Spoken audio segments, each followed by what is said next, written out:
How did a mobile app make over $1 billion addicting children to gambling? Stake.com 2023, and a generation of teenagers broke. A 16-year-old in Ohio bet his college fund on a slot spin at 2 a.m.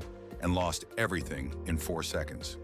His name was posted in a Reddit thread that went viral in January 2023, and thousands of kids said the same thing happened to them.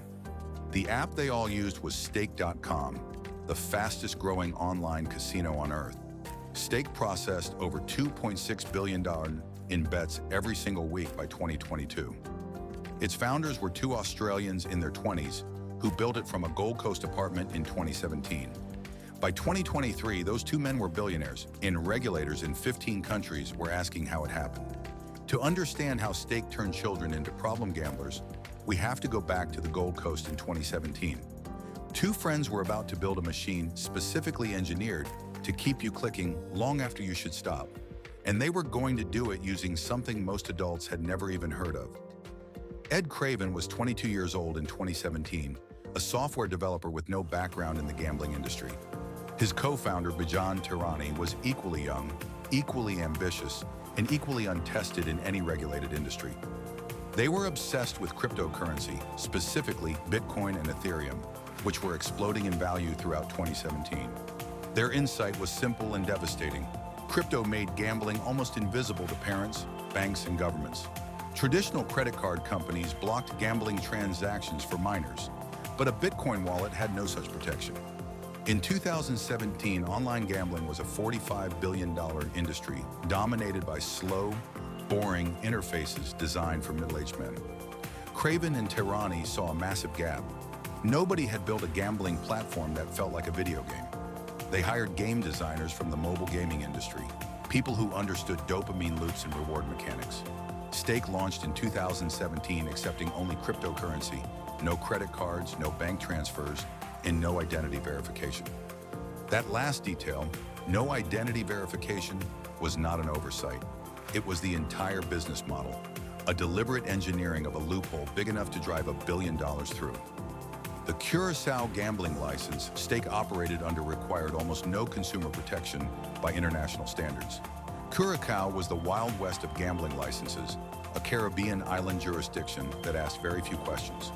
By choosing Curaçao, Craven and Tehrani placed themselves legally beyond the reach of American, British, and Australian regulators. Their interface was slick, fast, and covered in leaderboards, showing other users winning enormous amounts of money. The leaderboards were not showing typical results. They were seeded with promotional accounts designed to look like real wins. Between 2017 and 2019, Stake grew quietly, with fewer than 100,000 users and almost no media coverage. Then in 2019, Craven made one single decision that changed everything, and it cost him $100 million. He decided to sponsor Twitch streamers, the young gaming personalities with millions of devoted teenage followers. The first streamer they signed was XQC, real name Felix Lenyo, who had over 9 million Twitch followers. The deal Stake reportedly offered XQC was $1 million per month to stream himself gambling live on camera. XQC accepted, and within weeks, hundreds of thousands of teenagers were watching him win and lose fortunes in real time. Twitch's own rules technically prohibited gambling streams involving slots, unless streamers linked to sites with responsible gambling tools.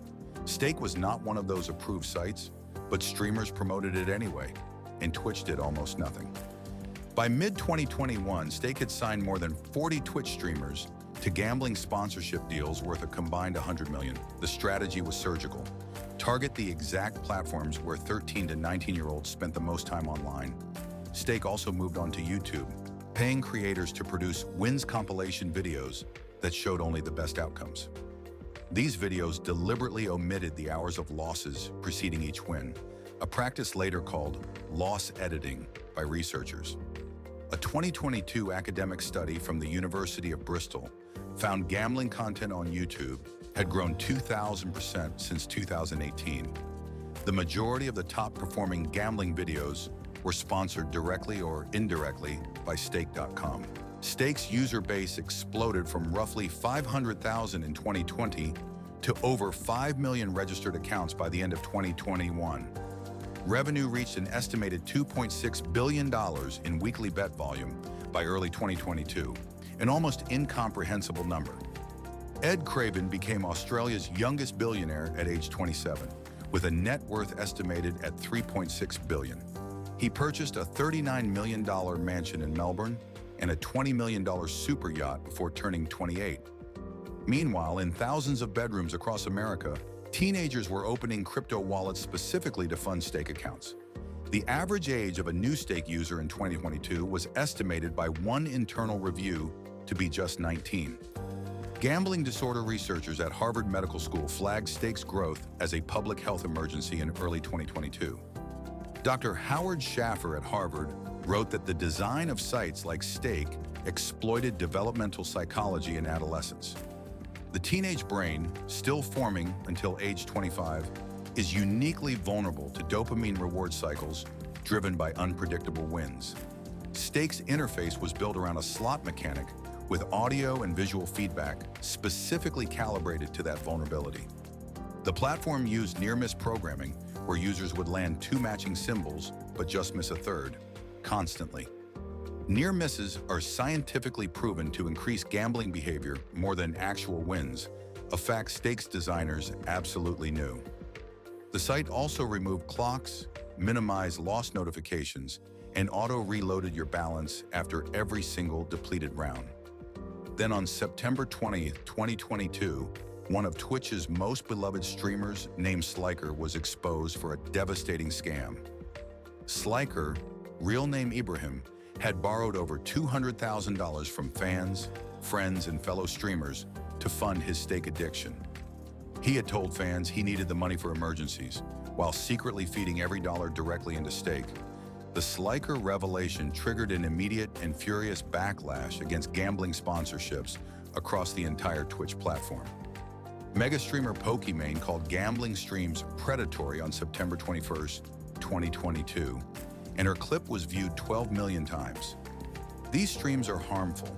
They're designed to make gambling look fun and easy. Real people are losing real money. Pokimane 2022. Twitch announced on October 18, 2022, that it would ban slots, roulette, and dice gambling streams from unlicensed sites. Stake was explicitly named as a prohibited platform in Twitch's updated guidelines, a stunning reversal. XQC, facing heat from fans, eventually said publicly that he regretted the partnership with Stake. "I do feel a sense of responsibility. I know younger viewers watch me." XQC 2022. If this story surprises you, there is more where this came from. Subscribe to Wealth Signal News so you never miss it. But here is what almost no one covered. The Twitch ban barely slowed Stake down at all. Within 60 days of the Twitch ban, Stake had shifted its entire influencer marketing budget to YouTube and Kick. Kick was a new streaming platform that had almost no gambling restrictions and was, shockingly, co-founded by Ed Craven himself. Craven had built his own streaming competitor to Twitch specifically designed to allow the gambling streams Twitch had just banned. This was not reactive, it was preemptive. Kick had been in development for months before the Twitch ban dropped. Craven had seen the backlash coming and built his escape route before the door even closed. By early 2023, Kick had signed XQC himself, the very streamer who claimed remorse, to a $70 million deal. The regret had lasted exactly 2 months, right until the check arrived. Now here is the hidden layer, the thing that makes this story genuinely alarming in a way the headlines missed. Stake did not just operate a casino, it licensed its back-end gambling software to hundreds of clone sites globally. Each of those clone sites used Stake's identical game design, identical near-miss algorithms, and identical no-verification sign-up. This meant that even if Stake was banned in a country, 50 clone sites carrying its DNA still operated freely.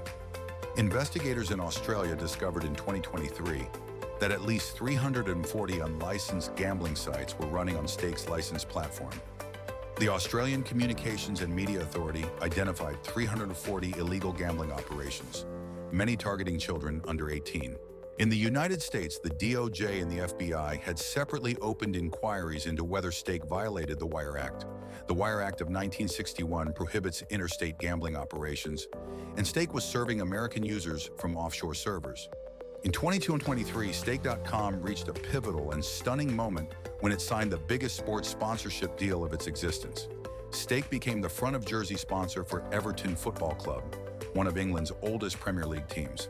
The deal was worth a reported $12 million per year and plastered the Stake logo on shirts seen by 40 million viewers.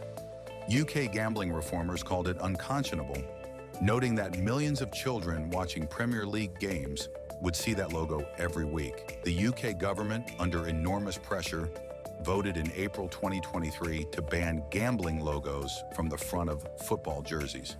Stake's jersey deal with Everton was set to expire anyway at the end of the 2023 season, a convenient exit.